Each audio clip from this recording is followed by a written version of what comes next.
ये कहानी है सुंदर नगर के एक जंगल की, जहाँ एक छोटी सी चिड़िया रानी अपनी माँ टूना और पापा सोनू कबूतर के साथ रहती थी।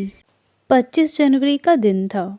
रानी को स्कूल में रिपब्लिक डे पे स्पीच देनी थी, मगर उसे समझ नहीं आ रहा था वो स्पीच कैसे तैयार करे।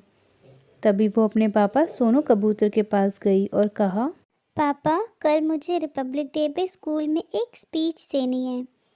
क्या आप मेरे लिए स्पीच लिख देंगे? हमारे टीचर ने बिना पूछे मेरा नाम लिख दिया स्पीच के लिए। प्लीज़ आप लिख दीजिए ना। अजी दे दो ना लिख कर, बेचारी कब से पीछे पड़ी है। अच्छा ठीक है, जाओ नोटबुक लेकर आओ। रानी पापा को नोटबुक देती है और सोनू स्पीच लिख के दे देता है। रानी स्पीच की प्रैक्टिस करने चली जाती है। 26 जनवरी की सुबह रानी तैयार होकर अपने पापा के साथ स्कूटर पर बैठकर स्कूल के लिए निकल गई। रोड पर काफ़ी ट्रैफिक था। लग रहा था सभी लोग एक साथ परेड देखने निकले थे। पीछे बैठी रानी बहुत ही कंफ्यूज थी और उसे देखकर लग रहा था मानो वो अपनी स्पीच ही भूल गई। तभी अचानक पीछे से एक बाइक वाला सोनू को ओवरटेक करता हुआ निकला और सामने जाकर उसने तेज़ी से जाकर ब्रेक लगाई। एक बूढ़ी चिड़िया रोड क्रॉस कर रही थी, जो कि बाइक से एक्सीडेंट होने से बाल बाल बची। सोनू ने भी स्कूटी रोक दी। रानी ने भी देखा कि उस बूढ़ी चिड़िया को बाइक से धक्का लगा था। तभी वो बूढ़ी चिड़िया उस बाइक वाले से कहती है, क्यों रे, अंधा है क्या? आप अंधी हो क्या? बात करने की तमीज़ नहीं तो सड़क पे बाइक ना चलाओ। मुझे पूरा अधिकार है, मैं कैसे भी कहीं पे भी बाइक चला सकता हूँ। आपको अगर प्रॉब्लम है तो सड़क से दूर रहो। ऐसा बोलकर वो बाइक वाला वहाँ से चला जाता है। तभी सोनू रानी से कहता है, बेटा तुम इस पे ध्यान ना दो, तुम बस अपनी स्पीच पे कंसंट्रेट करो।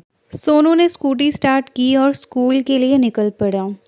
रेड सिग्नल मिला तो सोनू ने स्कूटी रोक ली, मगर वो ये देखकर हैरान हो गया कि आज 26 जनवरी के दिन भी लोग सिग्नल तोड़ रहे हैं। कितने लापरवाह हैं लोग, रोड पे रूल तोड़ेंगे और स्टेज पर जाकर लंबे लंबे भाषण देंगे। भाषण से याद आया रानी, भाषण तो याद है ना? पापा की बात सुनकर रानी का डर खत्म हो गया और उसने कहा, पापा, भाषण तो मैं भूल गई, मगर मुझे क्या बोलना है वो याद है। रानी स्कूल पहुंची तो झंडा वंदन हो चुका था और स्पीच शुरू भी हो गई थी। रानी को लेट आता देख उसके टीचर बहुत नाराज़ हुए। ये कोई टाइम है आने का? मुझे तो लगा तुम आओगी ही नहीं। अब तुम्हारी ही बारी है, जाओ जल्दी स्टेज पे। रानी जल्दी से स्टेज पे पहुंची और बोली, गुड मॉर्निंग फ्रेंड्स। सभी ने यहाँ अच्छी स्पीच दी, अच्छी अच्छी बातें भी कही। मेरे पापा ने भी मुझे स्पीच लिख कर दी थी, पर मैं वो भूल गई। लेकिन मुझे पता है मुझे क्या बोलना है। हमारे देश में लोकतंत्र है, हमें संविधान में कुछ अधिकार मिले हैं। हम सभी अधिकारों के लिए ही झगड़ते हैं, कोर्ट कचहरी जाते हैं, पर क्या हम अपने कर्तव्यों को लेकर सीरियस हैं?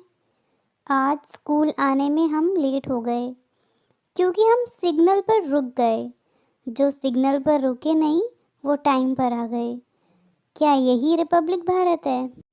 तेज बाइक वाले ने एक बूढ़ी चिड़िया को ठोक दिया और कहने लगा वो जैसे चाहे वैसे ही बाइक चलाएगा। क्या यही है रिपब्लिक? आज का ये समारोह तो बस एक फॉर्मेलिटी है।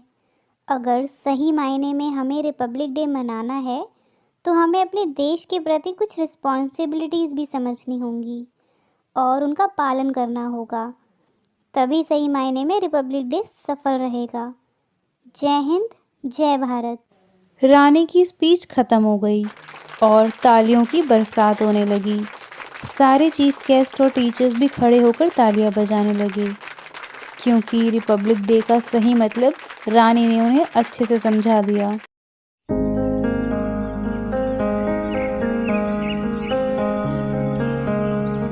एक बार की बात है, एक मछुआरा था।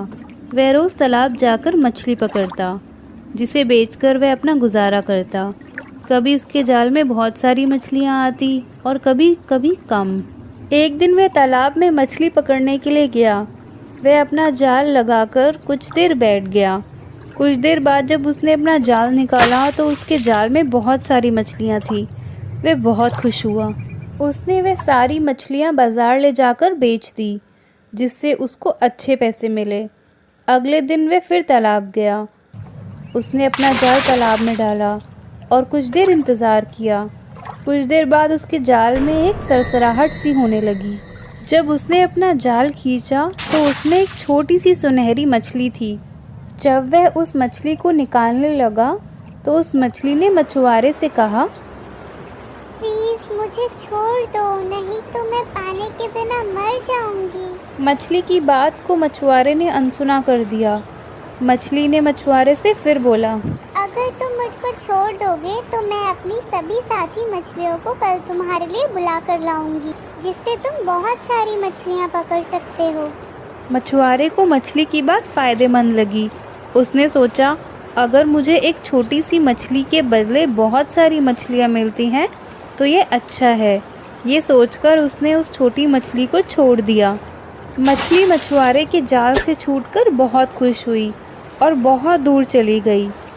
अगले दिन मछुआरा बहुत सारी मछलियाँ मिलने की उम्मीद से तालाब आया, लेकिन उस दिन उसको कोई मछली नहीं मिली। इस तरह मछली ने चालाकी से अपनी जान भी बचा ली।